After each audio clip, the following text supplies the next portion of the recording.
경로입니다. 우리 몸에 강한 자극이 가해지면 통증의 경로가 활성화되고 또 아프지 않을 정도의 약한 자극은 위치 감각의 경로로 전달되게 됩니다. 그런데 만성 통증 증후군 환자들의 경우 지속적인 통증에 의해서 이 시스템에 이상이 생겨 약한 자극을 뇌로 전달하는 위치 감각의 경로가 통증의 경로로 이어지게 됩니다. 즉 가벼운 신체 접촉, 심지어 피부에 바람만 스쳐도 극심한 통증을 느끼게 되는 것은 바로 이러한 몸속의 변화 때문입니다. 지옥에 비유할 만큼 극심한 통증. 문제는 이러한 만성 통증이 누구에게나 찾아올 수 있다는 사실인데요. 생활 속에서 발생하는 사소한 통증이 가라앉지 않고 지속될 경우 신경망에 이상이 오고 만성 통증으로 이어지게 됩니다. 올해 36살인 정지은 씨는 2년 전 섬유근통 증후군이라는 진단을 받았다. 섬유근통은 복합부위 통증 증후군과 함께 증상이 가장 심각한 만성 통증 질환이다. 내가 왜 이래 이러면서 하면 정말 어쩔 때는 죽고 싶다는 생각도 되게 많이 했어요. 저희는 좋아진다고 해도 죽을 때까지 낫는 병은 아니니까 그냥 죽어야지 끝나는 거니까 죽고 싶다는 생각도 들고 그랬었는데 그냥 제가 제 병을 받아들이고 나니까 좀 마음이 편해지더라고요. 며칠 후 지은 씨의 집을 찾았다. 얼마 전 통증 치료를 받아서인지 지은 씨의 표정은 한결 편안해 보였다. 하지만 언제나 그렇듯 통증은 일고 없이 찾아온다. 웃고 있지만 가슴 한구석의 걱정과 두려움은 지울 수가 없다. 참느라고 막 웅크리고 등 굴러요. 어떻게 해줄 수가 없어요. 막 잡으면 아프니까 등 굴러도 그냥 계속 그래서 말리지 못하는 거죠. 어떻게 해줄까 계속 말만 하고. 말도 처음에는 못해요. 너무 아플 때는 말 못하고 그럼 급하면 이제 약 달라고 그러면 약 가져다가 주고 그렇게 밖에 못 해주니까. 2009년 5월에 결혼해 2년차 주부가 된 지은 씨. 아직은 신혼의 즐거움을 만끽할 때지만 두 사람에겐 즐거움을 나눈 시간보다 아픔을 나눈 시간이 더 많았다. 우리 키스해본 지가 언젠지 모르겠어. 그래서 뽀뽀라도 하고 다니는 거지 뭘. 제 입장에서는 되게 미안하죠. 신혼인데 솔직히 말 그대로 신혼인데 요새는 아예 같이 잠도 안 자고 그냥 밖에서 있다가 이 사람 이제 5시 50분에 일어나거든요. 그때에서 잠깐 이제 밖에서 잠들어 있으면 나와서 준비하려고 나왔다가 들어가서 자라고. 통증이 심해진 뒤로는 집에서 제대로 밥을 차려 먹어본 기억이 거의 없다. 종종 밥을 시켜 먹는다. 병이 있다는 것을 알면서도 결혼을 고집했던 남편. 제 손으로 따뜻한 밥 한 끼 못 해주는 것이 지은 씨는 늘 미안하고 안타깝다. 그때 2006년 겨울에 들어왔었으니까 가족이잖아요. 내가 해주고 싶고 해줘야 되는 당연한 일인데 못하니까 그런 거. 왜 울어? 미안해서.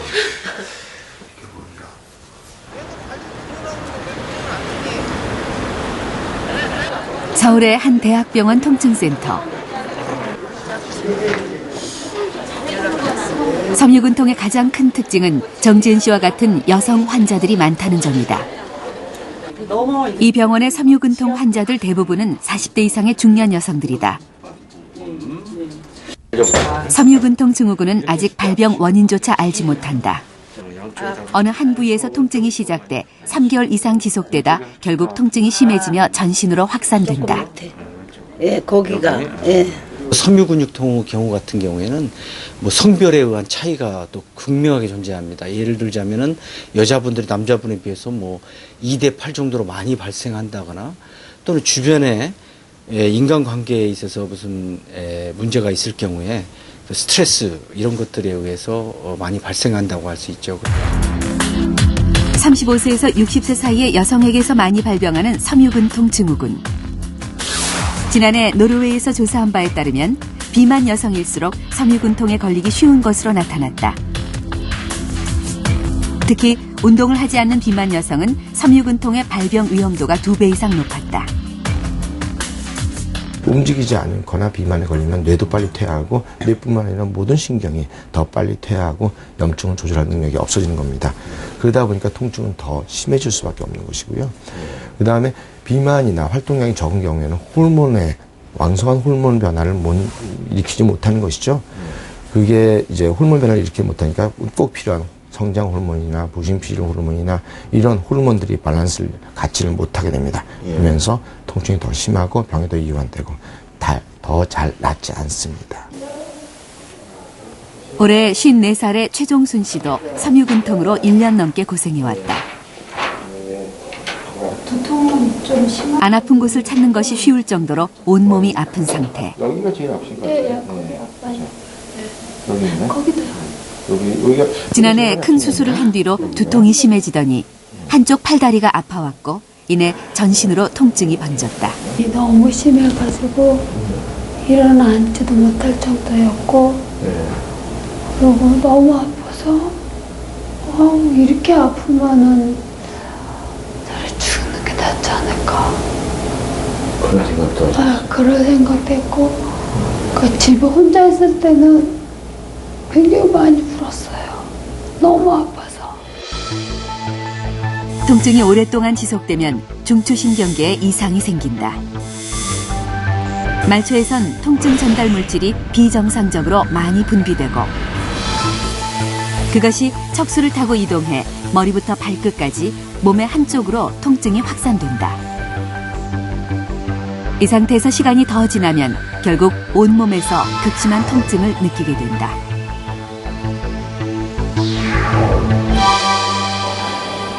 최종순 씨는 평소에도 요통이나 편두통 정도의 심한 통증을 느끼고 있다.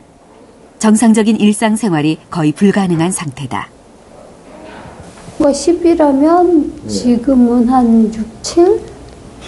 그렇죠. 적지 않네요. 네. 지금도 네. 굉장히 통증을 느끼고 계신 거네요. 네.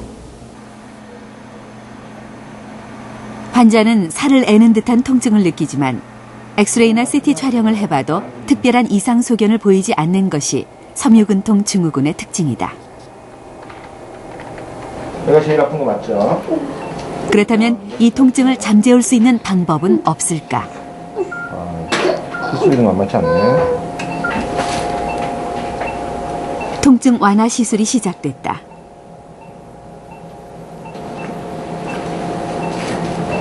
통증 부위의 관절과 신경 사이로 미세한 바늘을 넣어 엉켜있는 신경 조직을 풀어주는 미세 신경유착 박리술.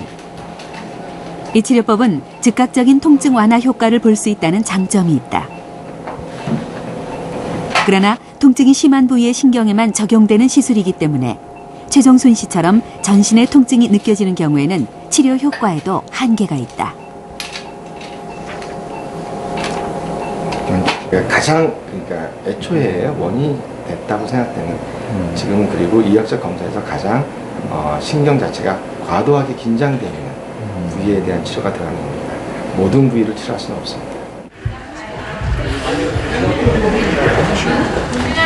섬유근통 증후군과 같은 만성 통증 질환이 무서운 것은 그 고통이 통증에서 끝나지 않는다는 사실이다. 들어가는 거예요. 통증으로 병원을 찾는 환자들의 대다수가 수면장애나 집중력 감소, 불안장애 등으로 고통받고 있는 것으로 나타났다. 통증과 2차 질환의 악순환이 이어지는 것이다. 이게 좀 있네요, 이거요. 전체적인 대사 자체가 변화하기 때문에 예를 들어서 나와야 되는 적절한 호르몬들 이런 것들이 대사의 균형을 잃게 됩니다.